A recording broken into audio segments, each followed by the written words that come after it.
alipokuwa anarudi njiani asubuhi au mjini asubuhi na mapema, aliona njaa. Akaona mti mmoja kando ya njia, akauendea, lakini aliukuta hauna chochote ila majani matupu. Umeona? Yaani maana kwamba ni mti ambao ulikuwa umependeza sana. Kwa mpaka Yesu auendee ule mti, maana kwamba ulikuwa unavutia, ulikuwa unaonyesha kwamba una matunda. Kwa sababu hivi ule mti ungekuwa umepupuchika majani yote, hivi Yesu angeuendea ile akapata chochote? Maana kwamba ule mti ni mti ambao ulikuwa ufanyaje? Ulikuwa umenawiri, umestawi. Kwa hiyo unapoangalia hata kwamba unajua kwamba mti una nini? Na matunda. Unaona? Kwa hiyo Yesu akaamua kufanyaje? Akaamua kuendea ili angalau fanyaje? Apate chochote, apate kula. Lakini kia kushangaza, alichokifuata kule si ndio alifanyaje? Alichokikuta, haleluya. Umeona? Lakini aliukuta hauna chochote ila majani matupu. Basi akauambia, usizae tena matunda milele. Yaani akauambia ule mti usizae matunda tena milele. Maana kwamba akaulani. Umeona? Kwa unapopendeza bila kuzaa matunda, sawa? Unapopendeza bila kuzaa matunda, maana kwamba mtu anayekutazamia kwamba wewe unafaa kuwa mtu hivi, unafaa kuwa mtu anayezaa matunda, alafu akaja kukuta wewe hujazaa matunda, maana kwamba ni rahisi kukulaani. Sawa? Kwa sababu ni rahisi kufanyaje? Kukuangamiza. Kwa tukiwa Wakristo ambao au tukiwa watu ambao wanaosema tumeokoka lakini hatuishi wokovu, kwa ni rahisi kwetu sisi kufanyaje? Kuangamizwa, kwa sababu hatuishi maisha nini? Ya wokovu. Kwa sababu Kristo anapokuja kwetu au anapotutazama, kituona anajua watu hawa watakuwa na nicha mimi, watembea katika njia nini? Njia takatifu. Lakini atakapotusogelea akakuta maisha yetu, matendo yetu na tabia zetu ni mbali na kile tunachofanyaje? Anachokitazamia kwetu. Kwa inakuwa inampa na nafasi ya kufanyaje? Kutufanya chochote. Umeona? Akaulani usizae milele. Kwa kama ameulani usizae milele, kama vile amemwambia ufe kabisa. Umeona? Ni kama vile ufanye nini? Ufe kabisa. Papo hapo huo mtini kufanyaje? Ukanyayuka. Kwa kuchukua hata muda ukayeyuka hapo kwa hapo. Umeona? Kwa maana kwamba umekufa, ukafa ule mti. Umeona? Kwa na sisi Kristo tulipo hapa duniani, yeye anachokitazamia kutarajia kwetu wakati yupo huko mbinguni, sawa? Atakapokuja anatarajia kuja kukuta matunda, tumezaa matunda. Umeona? Kwa atakapokuja akatukuta sisi hatujazaa matunda, kwa jua tutafanyaje? Tutaangamizwa. Amen. Kwa tutafanyaje? Tutaangamizwa, kwa sababu jinsi tunavyoonekana sivyo tulivyo. Tunaonekana tumenawiri, tumependeza, tunaonekana watu waliokoka, wacha Mungu, lakini matendo yetu hayazai matunda, maana kwamba ni watu ambao wasioishi maisha ya Kristo. Wasioishi maisha nini? Maisha matakatifu. Haleluya. Umeona? Kwa mti kufanyaje? Ukanyanyuka hapo kwa hapo. Haleluya. Umeona?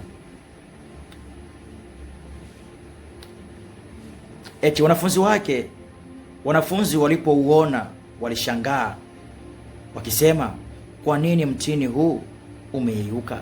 Kwa hata wanafunzi walishangaa kwa Mungu atakapotukuta sisi tutembea katika utakatifu. Kwa hata wale watu ambao walikuwa wanatuzania, unajua tunapokuwa katika utakatifu, watu wanatujua, wanatuona. Kwa hata wao pia wanategemea matunda fulani. Kwa maana unapokosea, unamkuta mtu aendaki kanisani, sawa? Ajui neno, lakini utakapokosea anaanza kusema, mtu wa Mungu hapaswi kuwa hivyo. Si umeelewa? Mtu wa Mungu hapaswi kuwa na tabia hizo. Yeye ajui mambo ya Mungu, aendaki kanisani. Si umeelewa? Sasa hebu jiulize, yeye hayo mambo ameyajua wapi? Amejuaje kama mtu wa Mungu hapaswi kuwa hivyo? Kumbe hata wao walioko nje wanatutazama pia sisi. Umeona? Kwa wanaangalia matunda yetu ili pate kufanyaje? Kwani yeye hata asipookoka au aokoke, lakini yeye anakutaka wewe ambaye umeokoka uwe katika ile njia yeye ambaye inafanana na nini? Na wokovu. Haleluya. Umeona? Kwa hata wanafunzi walishangaa kwa nini mtu umefanyaje? Umeyeyuka ghafla. Kwa na wao walishangaa. Kumbe ule mtu aliyeyuka kwa sababu ulikuwa hujafanyaje? Haujazaa matunda. Haleluya. Kwa tujifunze kufanyaje? Kuzaa matunda.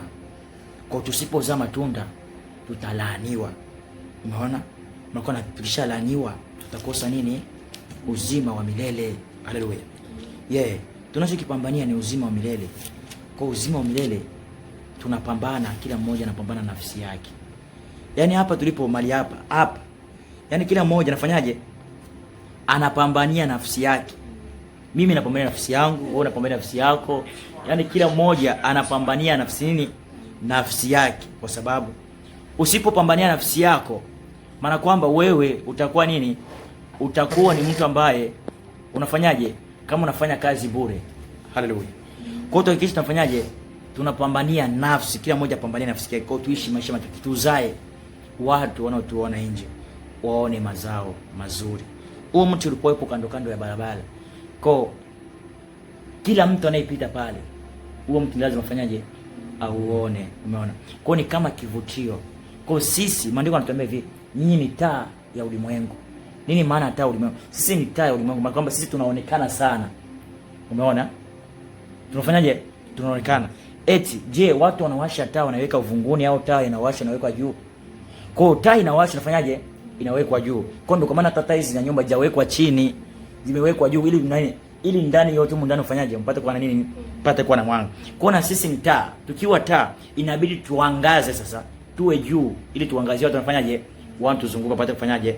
Wapate kupata mwanga. Kwa hiyo mwanga unaopataje? Ni kwa matendo na tabia zetu. Kwa njia zetu ziwe takatifu. Zinazofanyaje? Zinazomcha Mwenyezi Mungu. Haleluya. Tusiwe kama hao wengine au makanisa mengine au watumishi wengine au waumini wengine. No. Kia kwanza tujiangalie sisi. Je, sisi tupoje? Kristo akija, je, katika uzuri wetu tulionao, katika mvuto tulionao, je, tunazaa matunda? Je, Kristo anajivunia sisi au ndio hivyo atakuja kwetu akakosa matunda? Maana akikosa matunda maana kwamba tuna nafasi ya kufanyaje? Ya kuingia. Hatuna na vigezo ya kuwa wana wake. Hilo ni jambo la kwanza. Haleluya. Jambo la pili ni kuzaa matunda. Jambo la pili ni kuzaa matunda. Haleluya. Yes. Jambo la pili ni kuzaa matunda. Inatubidi tuzae matunda. Tuhakikishe tunazaa matunda, kwa sababu tusipozaa matunda kuna athari ya kutokuzaa matunda. Soma nami katika kitabu cha Luka sura 3 mstari wa 8 mpaka wa 14. Anzia Luka 13 mstari wa 6. Halafu hiyo tutamalizia baadaye.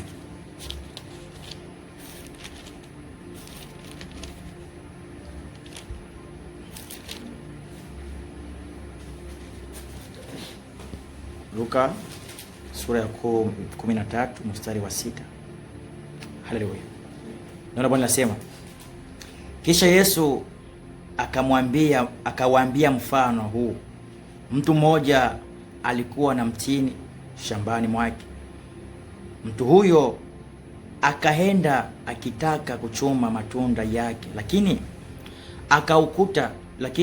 akaukuta haujazaa hata tunda moja.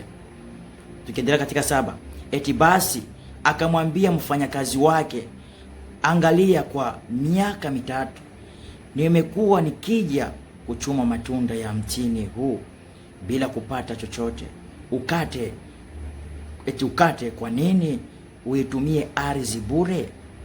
Sisi tunaelewana hapo? Ni paka ngapi? Mpaka 7 tumesoma na 8. Haleluya. Eti kwa nini ni 7, yes, 6 mpaka 7. Eti kwa nini uitumie ardhi bure? Yaani akawapa mfano. Mtu mmoja alikuwa na mti wake, na huo mti ameupanda. Kwa huo mti kila alipokuwa akienda huko alikuwa akuti nini? Matunda. Eti ndani ya miaka 3. Umeona? Ndani ya miaka 3. Kwa kila akisikia njaa alikuwa anaenda kufanyaje? Kuangalia kwenye mti wake kama atakuta nini chochote. Lakini cha ajabu alikuwa anakuta mti haujazaa tunda hata moja. Umeona? Akamwambia mfanyakazi wake, mti huu mbona kila nikija hapa hauna matunda? Ndani ya miaka 3 nakuja kukagua angalau nipate chochote. Hauna chochote. Akamwambia ukate. Kwa nini utumia? Maana kwamba kumbe wapo watu ambao kumbe ipo miti ambayo inatumia ardhi bure. Sawa? Kwa kumbe wapo wanadamu ambao wanatumia nini? Ardhi bure. Kumbe hapo ndipo nakuja kujua kwamba of course kuna somo lipo YouTube ambalo nilifundishaka kuhusu kusudi la Mungu mweka mwanadamu duniani. Kwa watu wengi wanadhani kuwepo duniani wamekuja tu from nowhere au wamekuja tu kuzaa na kuongezeka. No. Hiyo ni sehemu ya umiliki ambao Mungu na mamlaka Mungu ametupa tujituze tuongezeke. Lakini ni lipi lengo lake kuu? Tunamwona babu yetu, sawa, Adam wakati alipoumbwa hivi alikuwa tu anastarehe, alikuwa anakula bata Adam? Unaangalia Adam alipoumbwa, kwanza unaona alivyopewa jukumu la kuwajibika. Sawa, akapewa jukumu la kuwajibika. Yape miti majina, wanyama mifugo majina. Akaanza kufanyaje? Kuwajibika. Unaona nini maana kuwajibika? Kwa alipomaliza hivyo, vile vile akapewa kuwa mlinzi kutunza nini? Bustani ya Eden. Kwa akaanza kufanyaje? Kuwajibika. Maana ile bustani ya Eden alikuwa anaparia. Yaani kila kazi anafanya. Maana ile miti inabidi ifanye istawi, nawiri, wanyama nini, kila kitu. Kwa alikuwa sasa iulize ile bustani ya Eden katika uumbaji wa Mungu. Alikuwa kwanza peke yake. Unafikiri alikuwa anafanya kazi kiasi gani?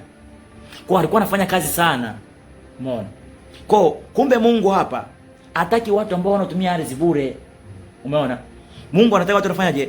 Wanaoajibika. Kwa yeye anakuja kutuangalia, anaangalia je, huyu mtu umezama. Kumbe kuna wakati Mungu anatuchungulia. Mjakazi wangu alafu naweza mezama tunda kweli. Mtumishi Timotheo amezama tunda kweli. Mtumishi Moroso amezama tunda kweli. Mjakazi nasi amezama tunda kweli. Kwa anatuangalia, anakuja kutuchunguza ndani ya miaka mitatu. Eti kila nikija ndani ya miaka mitatu anakuja kuchunguza mti huu. Sipati chochote. Eti ukate. Kwa nini mti utumie ardhi bure? Kumbe na sisi tukitumia ardhi ya Mwenyezi Mungu bure tutakatwa. Mungu anataka tufanyaje? Tuzae matunda. Na matunda ni ile uwajibikaji. Tuishi neno lake, tuwajibike katika sheria zake. Haleluya. Tuwajibike, la sivyo tutakatwa, tutang'olewa. Na tukishakatwa mnakuwa tumepoteza na nini? Na nafasi. Sawa. Tunapoteza na neema Mungu afanyaje? Aliyotupa. Hatujaja duniani tu kuzaa kuongezeka. Kama umekwambia nenda ukazae ukaongezeka.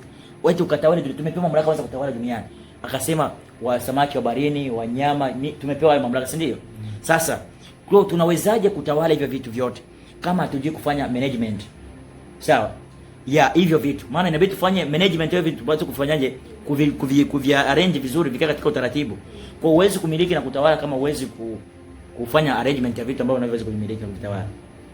Tuko maana hata ndani humu vitu vyote vimekaa mahali pake. Sawa? Kwa kila kitu unachokimiliki unajua kitakifanyaje? Takiweka hapa. Hivi kwa nini hiyo fridge hatujaweka hapa? Mtumishi. Kwa nini TV hatujaiweka hapa? Tumejua TV ikikaa hapa haitapendeza, kwa inabidi fanyaje? Kumbe katika miliki zote ambazo Mungu anatupa, anatupa ili tupate fanyaje? Kufanya arrangement nzuri, sawa? Na management nzuri. Ili tupate kufanyaje vile vitu fanyaje kanini vikae katika utaratibu. Kwa hata Mungu ametuweka duniani ili tupate kufanya arrangement, tutawale vitu vyake vyote katika nini? Katika utaratibu. Pamoja na kuishi sheria zake. Umeona? Kwa tunaishi sheria zake, katika sheria zake ndipo tunapata kufanyaje? Kufanya vitu vyote vikae katika nini? Katika misingi nzuri. Haleluya. Kwa inabidi tuzae. Asikiliza, kuna wakati tunapata neema. Ipo hivi. Katika mstari wa 8 inasema hivi. Lakini yeye akamjibu. Huyu ni mfanyakazi anamjibu nani? Anamjibu Yesu. Lakini yeye akamjibu, Bwana, tuache tena mwaka huu. Sawa, nitauzungushia mtaro na kuutiriria mbolea. Akamwambia, basi Bwana, mti huu naomba tuuache tena awamu hii. Sawa? Tautimbia mtaro, alafu nafanyaje? Na kuimimizia mbolea. Sawa? Kwa wanaanza kutafuta sagisi ya kufanyaje? Ya kufanya mtu apate kunawiri, kustawi tena. Umeona? Kwa akamuomba bwana wake. Kumbe kuna wakati Mungu huwa anakuja kwetu. Sawa? Anataka kutuondoa. Lakini kwa sababu ya neno la watumishi wake linatupa na nafasi ya kufanyaje? Na sisi kuendelea kufanyaje? Kuwepo. Umeona? Kwa neno linaposema ni kama vile linakuombea tena kibali kwa Bwana. Mpe kwanza una nafasi tena. Uenda yamkini neno la kweli hajafanyaje? Hajalisikia. Neno la yake hajafanyaje? Aliyasikia. Neno la uzima wa kweli hajafanyaje? Aliyasikia. Kwa tumpe kwanza nafasi, angalau tumuhubirie, sawa? Tumfundishe nini? Neno la kweli, la haki na la uzima milele. Umeona? Tuone. Hebu ngoja baada ya kumwambia hivyo anasemaje? Katika mstari wa 9. Kama ukizaa matunda mwaka ujao vyema, la sivyo basi unaweza kuukata. Umeona? Akamwambia kama ukizaa matunda mti huu mwaka ujao itakuwa ni nini? Ni vyema, ni vizuri. Lakini kama sivyo basi kama kinabidi fanyaje? Ukatwe. Haleluya. Umeona? Kwa kuna wakati tunaishi kwa neema kwa kuwa Mungu anataka tuangamize kitambo, lakini kwa neno la Bwana tukapewa na nafasi ya kuendelea kufanyaje, kupadiliwa tena, kujengewa tena misingi ya kufanyaje, ya kupata kuishi. Kwa hiyo tunapozidi kuishi katika upendo, kwa anatuambia inabidi tuzae. Tukizaa matunda ni vyema, lakini tusipozaa tutafanyaje? Tutakatwa. Haleluya! Kumbe kuna kila sababu ya kuzaa matunda. Tuhakikishe tunazaa matunda, tuishi neno la haki la uzima milele. Tupo nyakati za mwisho. Upotoshaji umekuwa mwingi. Kama mnavyoona dunia, utandawazi unazidi kutapakaa kila mahali. Ndoa za jinsia moja zinazidi kutawala, zinazidi kuhalalishwa. Watumishi wa uongo wanazidi kutawala, wanajifanya wanafiki kwa waumini wao, ili waumini wao waone wao ni wako sawa, kuwapumbaza, kuwafanya vipofu zaidi, ili waumini wao, kwa sababu maandiko wasomi, wanazidi kupotea. Kwa ni nyakati ambazo tupo, nyakati za mwisho. Inabidi kila mmoja apate kuzaa matunda. Inabidi tuzae matunda. Sema inabidi nizae matunda. Sema tena inabidi nizae matunda. Tuzae matunda sawa sana Kristo anavyotaka tuzae.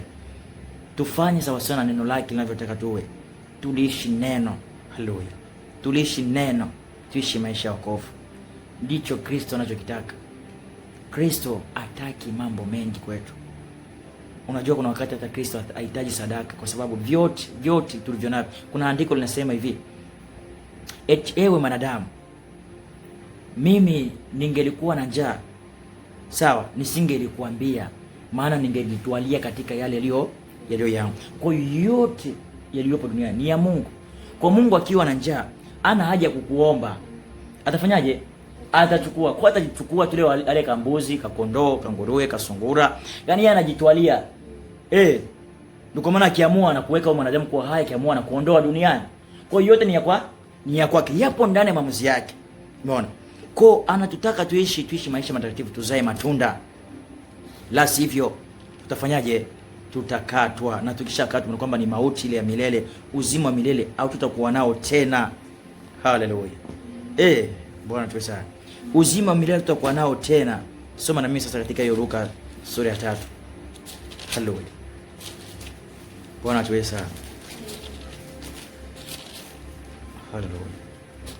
Hiyo sura 3 kuanzia mstari wa 8 mpaka 14.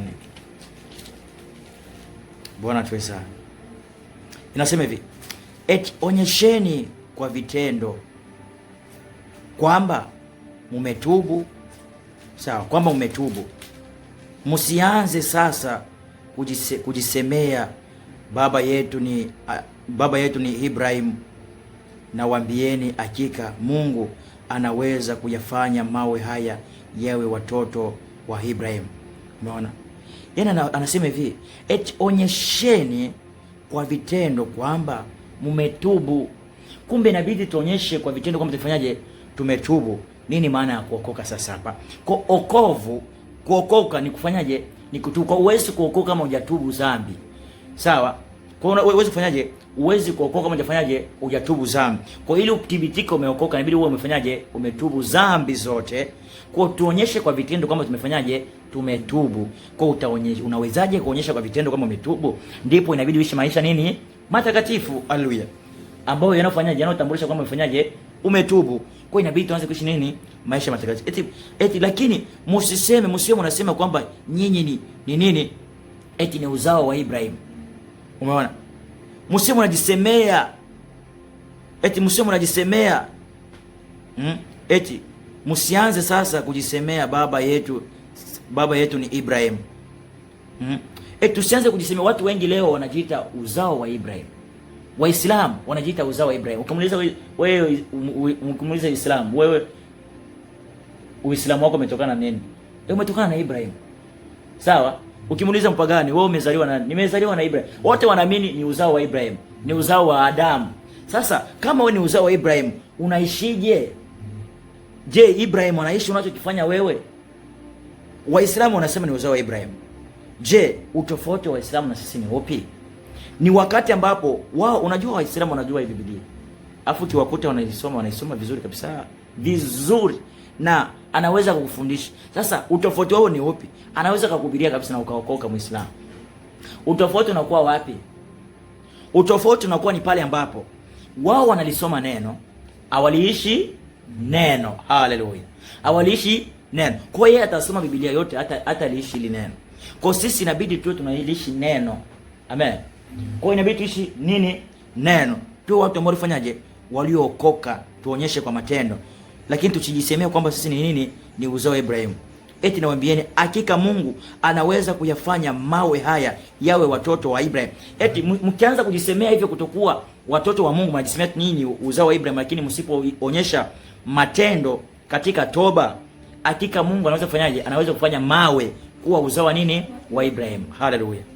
Kumbe kuna wakati Mungu akituangalia njia zetu kama zifai, Mungu anaweza kuamsha. Ndio kwa maana leo unakuta injili inahubiriwa na watoto wadogo, mtoto miaka 8, miaka 10, watoto wanapiga injili kweli kweli. Paka mtu mzima anajiuliza, wana neema kweli kweli. Hayo ndio mawe Mungu anayamsha hivi. Maana watu wazima wamesimama huko, wamekalia utapeli, watu wazima wamekaa kulagai watu, wamekaa katika njia unafiki, au mtumikie Mungu katika haki. Ndio kwa maana Mungu sasa hivi anaamsha mawe, watoto wadogo wanamtumikia Mungu katika kweli, katika haki. Vitu vizima vimekaa katika madhabahuni, mnadanganya watu. Wakina Mwamposa, wakina CPM, watu wengi wamesimama katika kulagai watu. Mungu anasema ataamsha mawe. Mawe atayafanya kuwa watoto wake, wamtumikie katika haki na kweli. Haleluya. Inabidi watu waonyeshe kwamba sawa. Waonyeshe kwa vitendo kwamba wametubu. Sasa wewe kama umesema umetubu, umeokoka, unasoma neno, mbona aonyeshe kwa matendo kama umetubu? Haleluya. Mungu anataka tuonyeshe kwamba sisi tumetubu. Eti basi shoka liko tayari. Eti basi shoka liko tayari kwenye mizizi ya mti. Umeona? Eti basi shoka liko tayari kwenye nini? Kwenye mizizi ya mti. Sasa kama shoka liko tayari kwenye mizizi ya miti, maanisha nini? Haleluya. Wacha Mungu. Eti kwenye mizizi ya mti. Hivyo kila mti usiozaa matunda mazuri utakatwa na kutupwa motoni. Haleluya. Eti kila mti usiozaa nini? Matunda mazuri utakatwa na kutupwa motoni. Kwa ni watu wengi watakaokatwa na kutupwa nini? Motoni, kwa sababu shoka tayari imewekwa kwenye mizizi ya nini? Mizizi ya mti. Kwa kinachosubiri kufanyaje? Ni kunyanyua kufanyaje? Na kuangusha mti. Lakini watu bado hawajui, hawana habari, wamepumbazwa akili zao, wamepofushwa macho, watu wanazidi kupotea, na wakati shoka lipo kwenye nini? Kwenye kushina ya mti. Haleluya. Bwana tusaidie sana. Bwana tuwe sana. Ni huruma sana watu wa Mungu. Ni huruma unapoona watu wanazidi kupotoshwa, watu wanazidi kupotea. Unajua nyakati za siku ya kiyama, siku ya kiyama itakapokuja au inapofika, itatukuta kila mmoja yupo kwenye shughuli zake kama kawaida. Yes. Maandiko yanasema wawili shambani, mmoja atachukuliwa, mmoja tabaki, wawili kitandani, mmoja atachukuliwa, wawili barabarani. Kwa ndo hivyo maandiko yanasema, na itakapotokea usikumbuke kwamba nyumbani nimesahau nini siku nini. Wewe ni safari na muziki na wewe. Kwa wewe ni safari, hakuna kukumbuka nasi. Uweze kurudi nyumbani tu umesahau simu umesahau Bible. Wewe kikukuta huko ni huko, hakuna habari ya mama wala baba. Hiyo siku. Yaani hakuna kurudi. Umeona? Kwa siku hiyo itatukuta hivyo. Haleluya. Shoka liko tayari kwenye shina ya mti, nataka kukata. Watu wanazidi kupotoshwa, wanang'ania katika makanisa ya uongo, watu wanazidi kupotea. Ni wakati watu wa Mungu inabidi tuamke, tuwe tofauti watu.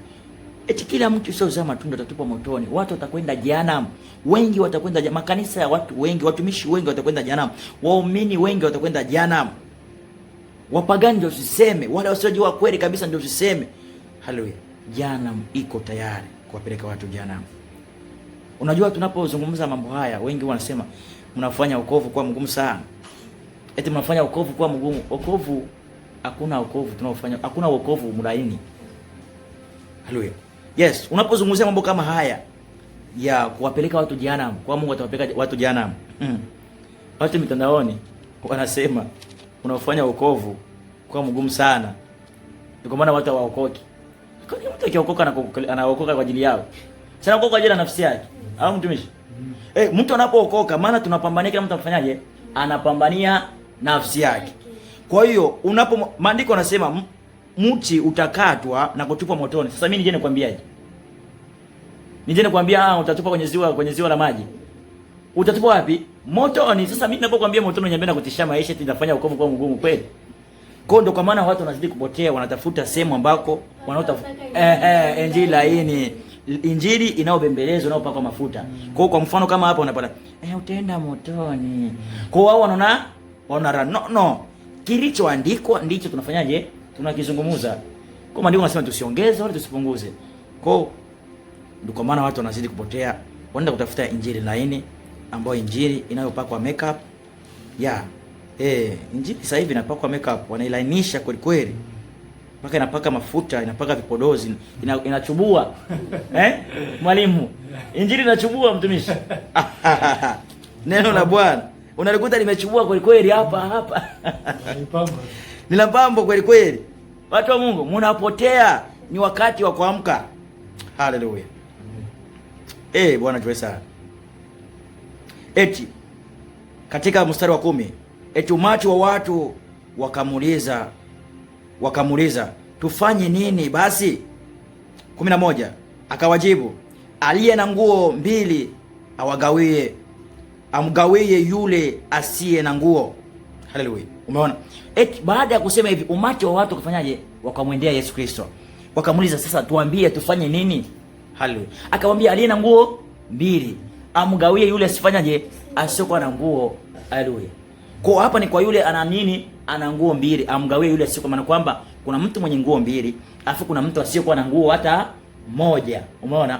Kwa hiyo inabidi umgawie yule ambaye hana nguo. Hawajasema kwamba ukiwa na nguo 2 afu muongeze umupe mwenye nguo 3. Amen. Ni yule asiyekuwa na nini? Asiyekuwa na nguo. Hapo ndipo ishara zinazofanyaje? Zinaanza kuthibitika. Umeona? Eti aliye na chakula afanye vivyo hivyo, na aliye na chakula yeye afanyaje? Afanye hivyo vivyo, kwa sababu kama una chakula zaidi ya ulicho nacho, ndugu yako ana njaa, sasa mfanyaje? Mgawie. Umepika chakula kingi kikubwa, majirani zako wana njaa, unaweza kufanyaje? Ukawagawie. Kwa tufanye hivyo. Haleluya. Bwana tuwe sana. Amen. Katika 12, nao watoza ushuru wakaja pia ili wabatizwe, wakamuuliza, mwalimu, tufanye nini? Haleluya. Hata watoza ushuru nao wakamwendea. Watoza ushuru nchini hapa hivi wengi wameokoka kweli? Hawana habari. Watoza ushuru nchini hawana habari. Lakini watoza ushuru hawa walimwendea na wao wakataka kubatizwa, maana kwamba wanataka nini? Okovu. Na wao wakaenda kumuuliza, na sisi tufanye nini? Leo watu hawaulizi kwa Mungu wafanye nini. Wameshajaminisha katika imani zao potofu, wamejaminisha katika mahubiri yao ya udanganyifu. Hawana muda wa kumuuliza Bwana, wanajifanya wajuaji. Hao walimwendea, na sisi tufanye nini sasa? Mwenye nguo 2 amgawie sikuwa na nguo, na mwenye chakula afanye hivyo hivyo. Umeona? Yes. Na watoza ushuru wakamwendea na wakamwambia, sisi tufanye nini? Haleluya. 13, naye akawaambia, msitoze ushuru zaidi ya kima au kimo, ile imeandikwa kima, kilichowekwa. Akamwambia msitoze ushuru zaidi ya kima kilichofanyaje? Kilichowekwa, zaidi ya kimo, maana kwamba kipimo kilichofanyaje? Kilichowekwa, kilichokadiriwa. Sawa. Msitoze nini? Zaidi. Yes, wengi wanatoza zaidi ya nini? Ya kipimo kilichowekwa. Yes. Serikali imekadiria mtatoza ushuru kwa kiwango hiki hapa. Lakini wao wanapoenda kwenye kutoza watu, wanaongeza. Yes. Sio tu kwenye watoza ushuru, hata hizi kazi za kawaida. Yes. Mimi nakumbuka hata kazini kwangu tulikuwa tunafanya hivyo. Kwa mfano, unaweza bei tofauti. Kwa mfano, mimi katika huduma zangu nilikuwa nikifanya, nilikuwa na wateja ambao ni wengi, na ni wateja ambao kufanyaje? Walikuwa nakubali kazi yangu sana. Kwa hiyo nilikuwa najiamini katika kazi yangu sana. Na kazi yangu, bei yoyote ambayo naweza nikamwambia mteja katika makubaliano, ataikubali. Kwa sababu nitakapomhudumia ataiona hiyo kazi nafanyaje? Inafaa kiwango cha pesa fanyaje? Nilichomwambia. Lakini nikiangalia sicho kiwango ambacho ofisi imefanyaje? Imeweka. Umeona? Kwa maskari inatakiwa jifanyaje? Wasichukue vitu kwa watu kwa nguvu. Wasichukue vitu vya watu kwa nini? Kwa nguvu. Na wasimshtaki mtu kwa nini? Kwa uongo. Sasa jiulize, maskari wetu, je, wanafanya hivyo? Je, hawachukui vitu vya watu kwa nguvu? Wanachukua. Je, hawashtaki watu kwa ila, kwa uongo? Wanashtaki. Kwa hiyo yote itawapelekea maskari kufanyaje? Kuingia jehanamu. Haleluya. Wataingia jehanamu kwa sababu ni watu ambao wanafanya sio matakwa ya nini? Ya Mwenyezi Mungu. Haleluya. Kwa wataingia katika moto nini? Wa jehanamu. Unaona?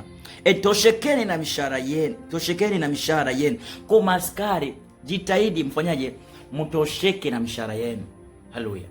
Toshekeni na mishahara yenu. Mfanya kazi yoyote uliyeajiriwa, tosheka na mshahara wako. Hapana kutafuta nyongeza kwenye mshahara. Haleluya. Yes, toshekeni na nini? Na mishahara. Na nyinyi mabosi, walipeni wafanyakazi wenu mishahara kwa nini? Kwa wakati, kwa sababu msipowalipa wafanyakazi wenu mishahara kwa wakati, mnawafanya kuwa wezi, watatoshekaje na mishahara? Kwa mfano kama bosi wangu. Bosi wangu alikuwa atilipa mshahara kwa wakati. Mpaka nilikuwa namwambia bosi wangu, usiponilipa kwa wakati mimi nitajilipa. Kwa sababu kuna wakati mabosi wanachangia wafanyakazi kwa nini? Kuwa wezi. Haleluya. Kwa nyinyi wafanyakazi, zingatieni toshekeni na mishahara yenu, na nyinyi mabosi, ili wafanyakazi wapate kutosheka na nini? Na mishahara. Hakikisheni mnawalipa mishahara kwa nini? Kwa wakati. Ndio kwa maana nchi za nje zinatuzidi sisi hapa Afrika. Afrika mpaka bosi akulipe mpaka upige kelele, lakini wenzenu huko nje, yani apigi simu, mshahara unaudai. Mshahara udaiwe. Tarehe inapofika tu mshahara unaingiziwa. Haleluya. Huko paka udai. Mimi bosi wangu tulikuwa tunabebeleza, bosi naomba mshahara na shida. Yaani inabidi usingizie hadi shida. Mwanao anaumwa. Nusu sema mama amekufa. Mnawafanya watu kuwa wezi. Haleluya. Nyinyi mlioajiri wafanyakazi maskari huko serikalini, hakikisha mnawalipa maskari mishahara kwa wakati.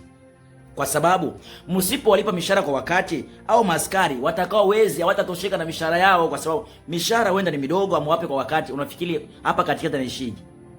Umeona? Kwa inatengeneza nini? Inatengeneza wizi. Haleluya. Inatengeneza wizi. Hilo lilikuwa ni jambo la pili. Bwana tuwe sana. Tunaenda katika jambo la tatu na ni la mwisho. Riko seribo shite. Maskari, msichukue vitu vya watu kwa nguvu.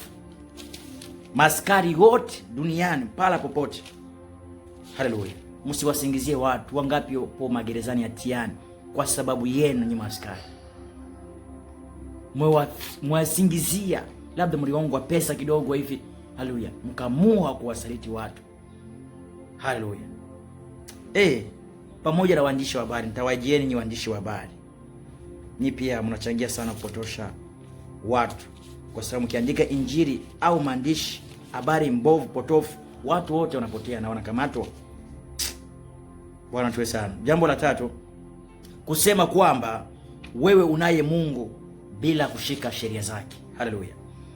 Haleluya. Yes.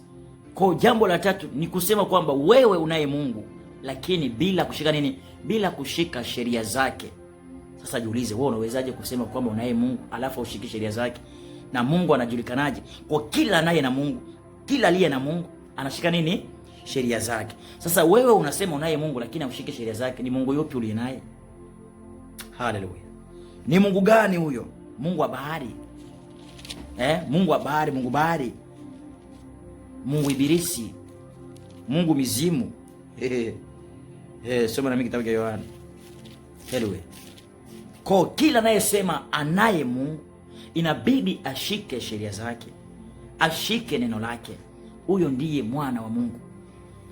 Kila anayesema anaye Mungu, kila anayesema ni uzao wa Ibrahim, inabidi uishi Mungu anavyotaka.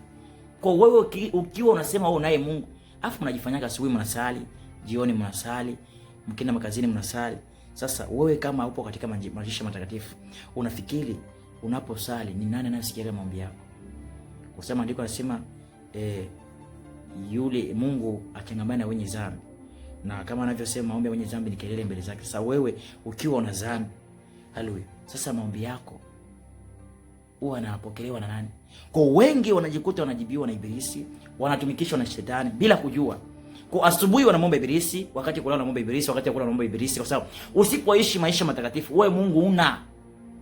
Na jana mnakwenda Kwa kama unaombaka sasa katika maovu yako na maombi yanajibiwa, unajibiwa na nani? Hebu jiulize. Unajibiwa na baba yako Ibilisi. Soma na mimi Yohana sura ya 8 mstari wa 33. Halo. Bwana tuwe sana. Mpaka 59. Tutasoma taratibu tupate kuelewana vizuri. Haleluya. Mungu atuwe sana. Naam. Naona Bwana anasema, nao wakamjibu, sisi ni wazao wa Ibrahimu na hatujapata kamwe kuwa watumwa wa mtu yoyote yule. Una maana gani unaposema eti mtakuwa huru? Haleluya. Hawa ni Wayahudi ambao Yesu aliwaambia hivi katika mstari wa 32, eti mtajua kweli, nao ukweli utawapeni uhuru. Kwa Yesu aliwaambia wakimwamini yeye, sawa, wataijua kweli, nao ukweli utawapeni kuwa huru. Na ukweli utawaweka watu kuwa huru. Sasa wao wakaja wakamjibu, eti wao nao wakamjibu, sisi ni wazao wa Ibrahim. Yes, nyinyi mnaosema ni wazao wa Ibrahim, mara popote ulipo unaojiita uzao wa Ibrahim, wewe eti wakamjibu Yesu, eti wao ni uzao wa Ibrahim. Haleluya. Eti sisi ni uzao wa Ibrahim. Umeona? Na hatujapata kamwe kuwa watumwa wa mtu yoyote. Una maana gani unaposema mtakuwa huru? Kwa kujua uhuru gani Mungu anaona? Kwanza, yani ni kukosa ufahamu. Amewaambia mtaijua kweli, na hiyo kweli itawaweka huru. Si ameshawaambia tayari? Lakini wao wamekuja tena kumuuliza kwa swali ya kwamba eti una maana gani unapotuambia kwamba tutaweka huru? Kwa maana kwamba jibu kashawaambia, alafu anakuja kumhoji swali. Hapo ndipo unagundua kwamba watu wengi hawalisikilizi neno ninavyosema. Amewaambia wakimwamini wataijua kweli, na hiyo kweli itafanyaje? Itawaweka huru. Si tayari kashawapa jibu? Kwa ina haja kuja kumuuliza tena, una maana gani unapotuambia tutaijua kweli? Hello. Hapo unaona tayari kwamba kutokufanyaje kulisikiliza neno. Katika 30 ngapi? 34. Yesu akajibu, kweli nawaambieni, kila mtu anayetenda dhambi ni mtumwa wa dhambi. Haleluya. Ndipo Yesu akawajibu sasa. Umeona? Kila mtu anafanyaje? Anayetenda dhambi ni nini? Ni mtumwa wa dhambi. Hapa ndio kwenye issue. Sasa katika hapa kuwa kila mtu anayetenda dhambi ni mtumwa wa dhambi, ina maana hivi. Tulipokuwepo duniani, sawa watu wa Mungu. Tulipokuwepo duniani, tulikuwa ni watu ambao tunafanyaje? Tunatumikishwa na nini? Na sheria nini? Ya dunia. Sawa? Na katiba nini? Ya dunia. Kwa unapokuwa katika giza au katika dhambi, inabidi wewe utekeleze matakwa nini? Ya dhambi. Ndio kwa maana utakapoamka dhambi inakubidi useme uongo, sawa, ukazini, sawa, ukaibe. Kwa dhambi inakutuma ufanyaje? Ufanye hivyo kwa sababu upo ndani ya sheria nini? Ya dhambi. Kwa kila anayetenda dhambi ni mtumwa nini? Ni mtumwa wa dhambi. Yesu akawajibu hivi. Haleluya. Katika 30 ngapi? 35. Eti mtumwa ana makao ya kudumu nyumbani, lakini mwana anayo makao ya kudumu. Haleluya. 36. Mwana akiwapeni uhuru, mtakuwa huru kweli. Haleluya. Ndipo kawaambia mtumwa hana makao ya kudumu nyumbani, bali mwana nayo makao fanyaje? Ya kudumu. Na mwana akiwaweka huru mtafanyaje? Mtakuwa huru kweli kweli. Kumbe Kristo akituweka huru tutafanyaje? Tutakuwa huru kweli kweli. Wao wakuelewa. Kwa anawaweka huru katika dhambi, ile dhambi wapate kuiacha, ambao wao ni watumwa nini? Wa dhambi. Kwa utakapoacha dhambi unakuwa huru. Kwa hiyo hivi unapotoka duniani wewe ni mtumwa wa nini? Wa dunia. Maana kama umefungwa na sheria nini? Ya dunia. Amen. Kwa umefungwa na nini? Na sheria. Dukao ni mtumwa wa nini? Wa dunia. Haleluya. Kwa Yesu anapokuja na kuweka huru ili uwe huru katika sheria nini? Ya dunia, lakini ufungwe na sheria nini? Ya Mungu. Hapo ndipo watu wanakuambia wokovu ni mgumu kiasi gani. Kwa inabidi utoke kwenye sheria ya dunia ulikuwa umefungwa, uweke huru huko, alafu uje ufungwe na sheria nini? Ya Mungu. Kwa kuwa mtumikia Mungu ni kuwa mtumwa wa nani? Wa Mungu. Kwa inabidi ufungwe na nini? Na sheria ya Mungu. Ndio kwa maana unapoingia katika katiba ya nchi, inabidi uzingatie katiba ya nini? Ya nchi. Unapohama kwenye chama kimoja kwenda chama kingine, uweze kutoka na ile sheria kwenye chama chako kwenda nacho kwenye chama kingine. Haiwezekani. Itafanya kazi? Haiwezi kufanya kazi. Aliyetoka Chadema kwenda CCM, hauwezi kwenda na hiyo sheria ya CCM. Umeona? Anatoka CCM kwenda Chadema, hawezi kutoka na sheria ya CCM kwenda nayo Chadema. Kwa anabadilisha mfumo. Kwa unapotoka kwa ibilisi kuja kwa Mungu, sheria ya ibilisi unaiacha, unashikana nini? Na sheria ya Mungu. Watu hawataki hivi. Watu wanataka mfuate Mungu na sheria zao zote za duniani, wengine hata nini kwa Mungu. No. Mungu hataki hivyo. Haleluya. Mungu hataki hivyo. Haleluya. Mungu hataki hivyo. Eti najua kwamba nyinyi ni wazao wa Ibrahim. Hata hivyo mnataka kuniua kwa sababu hamuyakubali mafundisho yangu. Haleluya. Eti akamwambia sawa, hata hivyo mimi najua kwamba nyinyi ni uzao wa Ibrahim. Ndio kwa maana mnataka kuniua kwa sababu hata hivyo amfanyaje? Amkubali mafundisho yangu. Kwa ni watu ambao walikuwa wafanyaje? Hawakubali mafundisho nani? Ya Kristo. Waislamu wanajiita ni uzao wa Ibrahim, lakini hawakubali mafundisho ya nani? Ya Kristo. Ndio kwa maana katika nchi ya Kiarabu wengi wanaua wa Kristo. Katika dini za Islamic sana huko Warabuni, dini ya Kikristo wengi wanauawa. Kwa sababu gani? Wanasema wao ni uzao wa Ibrahim, lakini hawashiki mafundisho ya nini? Ya Yesu Kristo. Sasa waulize ni Ibrahim gani ambao wanamfuata? Ni Ibrahim gani aliyo wazao wao? Haleluya.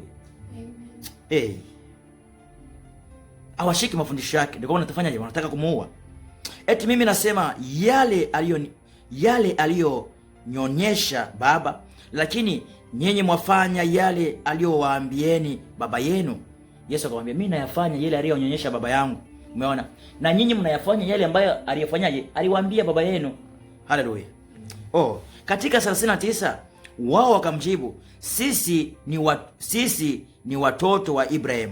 Yesu akamwambia, kama nyinyi mungekuwa watoto wa Ibrahim, mungefanya kama alivyofanya Ibrahim. Umeona? Eti wao kamjibu wao ni watoto wa Ibrahim. Yesu akamwambia kama kweli nyinyi mungelikuwa watoto wa Ibrahim, mungelifanya kama nini? Kama Ibrahim alifanyaje? Alivyofanya. Kwa watu wengi wanasema ni uzao wa Ibrahim, lakini hawaishi matendo ya Ibrahim. Ibrahim alikuwaje? Ibrahim anaitwa baba wa imani, aliyependwa na Mungu. Haleluya. Mwaminifu kweli kweli. Umeona? Lakini wao wafanyi visa. Ujiulize wewe ni uzao wa Ibrahim gani? Jehanamu inakusubiri usipozingatia hayo.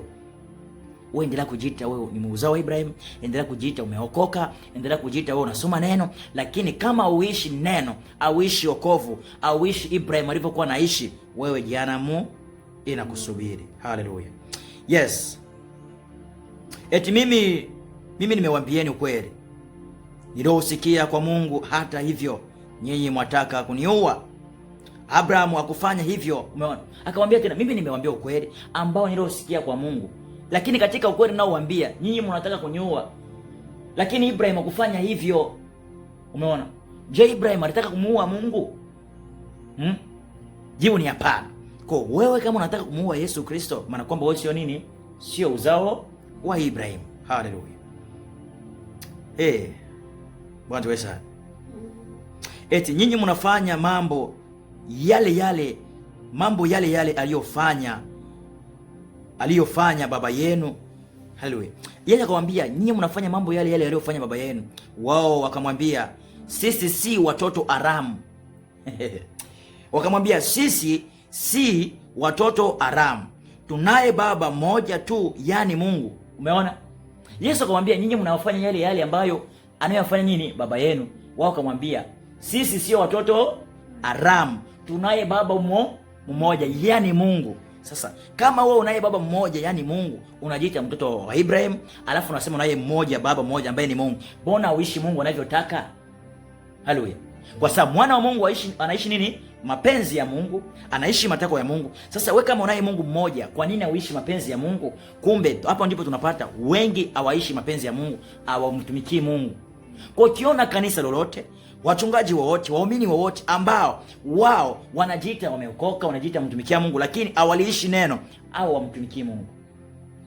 Kwa kila chochote walichonacho wanafanikisha au wanafanikiwa au wanakifanya, jua wanafanywa na baba yao nini?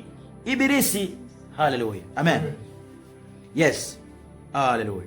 Katika 42 Yesu akawaambia, kama Mungu angekuwa baba yenu, mungenipenda mimi, maana mimi nilitoka kwa Mungu na sasa niko hapa.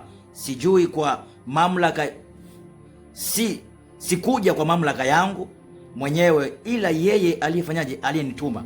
Umeona? Akamwambia kama kweli nyinyi ni wana wa Mungu, mungelinisikiliza, mungelinipenda mimi. Kwa nyinyi wote mnaosema ni wana wa Mungu, mungelimpenda Kristo, na kumpenda Kristo ni kuishi maisha matakatifu, ni kulishika neno lake. Hapo ndio kufanyaje? Kumpenda Kristo. Je, wewe umpenda Kristo? Haleluya. Anachokifanya sio kwamba anafanya kutekeleza matakwa yake, no, matakwa yule alifanyaje? Aliyompeleka. Kwa na mimi ninachokifanya sio kwamba natekeleza matakwa yangu, no, natekeleza matakwa yule afanyaje? Aliyonipeleka, ambaye ni nani? Ni Mwenyezi Mungu. Haleluya. Yes, hilo ndilo neno la Bwana. Mungu atuwe sana. Kwa nini amuelewi? Kwa nini amwelewi hayo ninayosema? Ni kwa kuwa amwezi kusikiliza ujumbe wangu. Ndipo akamwambia kwa nini amwelewi yale ninayosema? Ni kwa maana amwezi kusikiliza ujumbe wangu. Kwa walikuwa hawawezi kusikiliza ujumbe wa Yesu Kristo. Walikuwa hawawezi kusikiliza nini? Ujumbe wa Yesu Kristo. Nyinyi si watoto wa baba yenu. Nyinyi ni watoto wa baba yenu Ibilisi. Haleluya. Akamwambia nyinyi ni watoto baba yenu Ibilisi, na mnataka tu kutekeleza tamaa za baba yenu. Yeye alikuwa muuaji tangu mwanzo. Ana msimamo katika ukweli. Ana msimamo katika ukweli. Ana msimamo katika ukweli, kwani ukweli haumo ndani yake. Kila asemapo uongo usema kutokana na hali yake ya maumbile, maana yeye ni muongo. Maana yeye ni muongo na baba wa uongo. Haleluya. Ndipo akawaambia kwamba nyinyi mnatekeleza tu matakwa nani? Ya baba yenu Ibilisi. Kwa kila ambaye asiyeishi neno la Mungu anatekeleza matakwa nini? Ya Ibilisi. Nimewahi sema, je, Ibilisi akisema azae au ajifungue, atajifungua nani? Atajifungua Ibilisi. Kwa wengi wanamtumikia Ibilisi bila kujua, na ukisha kuwa mwana wa Ibilisi, shetani anakuhudumia kisawa sawa, lakini huduma zake zinakupeleka jehanamu, ni za kitambo kidogo. Ndio kwa maana baraka ya shetani na ya Mungu kuna tofauti. Haleluya. Shetani wabariki sana kuwavutia mzidi kupumbazwa akili zenu. Maandiko yanasema hivi, walipopumbazika wao walijisema wana hekima. Kumbe kuna wakati mtu anapopumbazika, yeye anajisemea moyoni mwake nina hekima. Umeona? Kumbe amefanyaje? Amepumbazika. Kwa mnasema nyinyi wana wa Mungu, bali sio wana wa Mungu, bali mnatekeleza matakwa baba yenu Ibilisi, ambaye yeye ni baba uongo. Asili yake ni muongo toka yani muuaji toka mwanzo. Ndicho mnachokifanya nyinyi mnaojiita uzao wa Ibrahimu. Kwa kuzimu jana inawasubiri, shoka ipo kwenye shina inasubiri kukata mti. Haleluya. Liko salaba shete. Haleluya. Mimi nasema ukweli, na ndiyo maana nyinyi hamniamini. Yeye anasema ukweli, ndio kwa maana wao wafanyaje? Hawamwamini. Haleluya. Kumbe yoyote anayesimamia katika ukweli sio rahisi kuaminiwa. Ndio kwa maana injili ya kweli leo inapigwa vita. Mtumishi, jiandae. Injili ya kweli inapigwa vita kwa sababu wanajua unawafungua watu akili, unawaonyesha watu njia ya uzima milele. Kwa ni lazima kukandamize wewe ili mambo yao maovu yazidi kujulikana. Wengi ni waovu, makanisa yao maovu. Haleluya. Wanadanganya watu. Kwa unaposimama kusema ukweli, wanakuona wewe kuwa adui wao kwa sababu unafichua siri. Unafichua siri za kwao. Sawa? Yes, siri zao unaziweka wazi. Kwa injili za kweli, injili ya kweli inapigwa vita kweli kweli. Yesu alikuwa anazungumza kweli, ndio kwa maana walikuwa wanampiga vita, wanataka kumuua. Kumbe kila anayesimama katika neno la kweli ni lazima apigwe vita. Haleluya. Ndio maana mniamini. Nani kati yenu awezaye kunithibitishia kuwa mimi nina dhambi? Akauliza, ni nani katikati yenu anaweza kunithibitishia kwamba nina dhambi? Yesu akawauliza. Akuwepo kuthibitisha. Asimame amwambie kama Yesu ana dhambi. Ikiwa basi nasema ukweli, kwa nini amniamini? Kama sina dhambi na ninasema ukweli, kwa nini sasa mniamini? Haleluya. Aliye wa Mungu usikiliza maneno ya Mungu, lakini nyinyi amsikilize kwa sababu nyinyi si watoto wa Mungu. Haleluya. Aliye wa Mungu usikiliza nini? Neno la Mungu, mapenzi ya Mungu. Nyinyi amsikilizi mapenzi ya Mungu kwa sababu nyinyi sio wa nini? Sio wa Mungu. Kumbe kila asiyesikiliza neno la Mungu, mapenzi ya Mungu, wewe jua wewe sio wa Mungu. Wewe sio wa Mungu. Haleluya. Wewe sio wa Mungu. Haleluya. Kwa unapofanya jambo lolote ambalo ni kinyume na matakwa ya Mwenyezi Mungu, ni kinyume na sheria ya Mwenyezi Mungu, ni kinyume na neno la Mungu, wewe sio wa Mungu. Kwa sababu aliye wa Mungu anaishi sawasawa na neno la Mungu, na aliye wa Ibilisi anaishi sawasawa na nani? Na matakwa ya Ibilisi. Haleluya. Kwa sisi wana Mungu tunatakiwa tuishi kama wana wa Mungu, tuliishi neno la Mungu, kishi njia takatifu. Ndicho Bwana anachokitaka kwetu. Yesu akawaambia, nyinyi mnaojiita uzao wa Ibrahim, mnaojiita mna baba mmoja, Mungu mmoja. Haleluya. Kuzimu, jehanamu inawasubiri. Hilo neno la Bwana, na hii ni sauti ya mtu aliyetuma kutekeleza matakwa ya Bwana wake. Neno hili likubariki sana. Amen.